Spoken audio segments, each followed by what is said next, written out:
Assalamualaikum warahmatullahi wabarakatuh. Halo, namaku Syarusela Kamalul Haibati. Aku adalah mahasiswa PIA semester 5 Sekolah Tinggi Agama Islam Miftahul Ula Ngelawak Kertosono, Nganjuk. Di sini saya akan menguraikan beberapa uraian dari makalah saya untuk memenuhi salah satu tugas mata kuliah dari Bapak Roni Harsoyo MPD. Mata kuliah saya itu adalah Manajemen Penyelenggaraan RA. Makalah yang akan saya paparkan itu berjudul Manajemen Pendidik dan Tenaga Kependidikan. Manajemen adalah pengelolaan secara utuh untuk mencapai hasil dalam rangka mencapai tujuan yang telah ditentukan dengan cara menggerakkan orang-orang di dalamnya.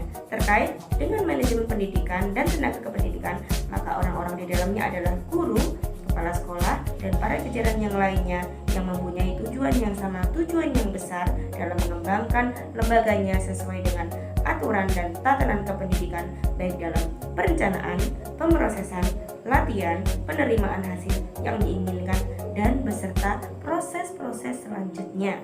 Kualifikasi dan kompetensi guru PAUD serta jajarannya, maksudnya adalah RATK, KB, dan PAUD, itu didasarkan pada Peraturan Menteri Pendidikan Nasional Republik Indonesia Nomor 16 Tahun 2007 tentang Standar Kualifikasi Akademik dan Kompetensi Guru. Guru pada PAUD itu harus memiliki kualifikasi akademik pendidikan minimum diploma 4 atau sarjana. Kalau zaman sekarang itu disebutnya S1, sarjana, ya kan?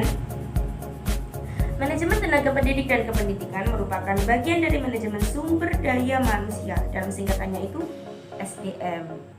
Sumber daya manusia adalah suatu prosedur yang berkelanjutan yang bertujuan untuk memasok suatu organisasi atau perusahaan dengan orang-orang yang tepat. Manajemen tenaga pendidik dan kependidikan merupakan kegiatan yang mencakup penetapan norma, standar kependidikan, merupakan kegiatan yang mencakup penetapan norma, standar prosedur, pengangkatan pembinaan, penata laksanaan kesejahteraan, dan pemberhentian tenaga kependidikan sekolah agar dapat melaksanakan tugas dan fungsinya dalam mencapai tujuan sekolah. Selanjutnya, manajemen tenaga kependidikan disebut juga manajemen personalia pendidikan, bertujuan atau mempunyai tujuan untuk mencapai hasil yang efektif dan efisien. Ingat ya, efektif dan efisien itu mencakup dalam segala hal yang bercium atau tercium tentang keberhasilan yang mutlak. Untuk mencapai hasil yang optimal tentunya teman-teman, namun tetap dalam kondisi yang menyenangkan. Manajemen tenaga pendidik dan kependidikan pada lembaga pendidikan anak usia dini, yaitu pada KB, RA, dan TK, itu meliputi, yang saya maksud ini adalah proses manajemen pendidik dan kependidikan. Yang pertama adalah rekrutmen. Rekrutmen itu adalah merekrut tenaga pendidik dan kependidikan sesuai dengan kebutuhan dan mengembangkan jabatan kerja. Jadi mencari atau merekrut tenaga pendidik sesuai dengan aturan yang telah ditetapkan. Yang kedua adalah pembinaan atau pengembangan tenaga pendidik dan tenaga kependidikan. Ini maksudnya itu adalah usaha untuk mendayagunakan, maksudnya usaha untuk bagaimana mengaplikasikan kinerja mereka, kinerja para pendidik untuk anak-anak didiknya, memajukan dan meningkatkan produktivitas kerja setiap tenaga pendidik yang ada. Yang ketiga adalah pemberhentian atau mutasi tenaga pendidik dan tenaga kependidikan.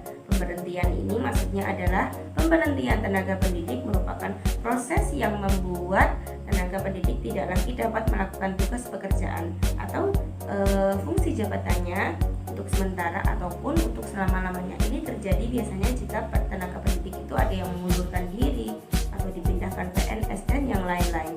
Jadi proses manajemen pendidik dan pendidikan tadi ada 3: rekrutmen, pembinaan atau pengembangan tenaga pendidik dan tenaga kependidikan, dan yang ketiga adalah pemberhentian atau mutasi. Jadi dapat kita simpulkan bahwa manajemen pendidik dan kependidikan itu adalah prosedur-prosedur yang ada dalam keguruan atau kependidik. Apa yang ada dalam ruang lingkup pendidik itu ada manajemennya. Dan telah dijelaskan tadi, manajemen pendidik dan pendidikan itu orang-orang yang ada di dalam lembaganya, yang bertugas di dalam lembaganya, yang mensejahterakan lembaganya. Nah, kualifikasi standar guru era itu S1 teman-teman. Adapun seperti saya dan yang lainnya itu masuk dalam jajaran tenaga kependidikan, belum masuk pada data pusat. Jadi kita hanya membantu saja, bukan hanya membantu, tapi kita harus mengikuti beberapa syarat seperti ikut workshop, ikut intek, dan ikut pelatihan yang banyak. Nah, terkait dengan itu semoga kita selalu bisa untuk mentaati peraturan-peraturan. Karena apa? Tujuan dari adanya manajemen pendidikan dan kependidikan ini tidak lain tidak bukan hanyalah untuk mensejahterakan lembaga dan apapun yang di dalamnya, termasuk mencerdaskan anak bangsa agar anak-anak itu nyaman dengan kualifikasi kita yang sedang kita usahakan ini. Semoga anak-anak bisa nyaman dengan kinerja kita. Sebelumnya di sini saya mohon maaf, suara saya itu serak, saya sedang flu, jadi sepertinya saya tidak bisa maksimal dan tidak bisa optimal. Oke teman-teman, cukup sekian dari saya. Apabila ada kurang lebihnya saya mohon maaf yang sebesar-besarnya. Bila taufiq wal hidayah. Wassalamualaikum warahmatullahi wabarakatuh.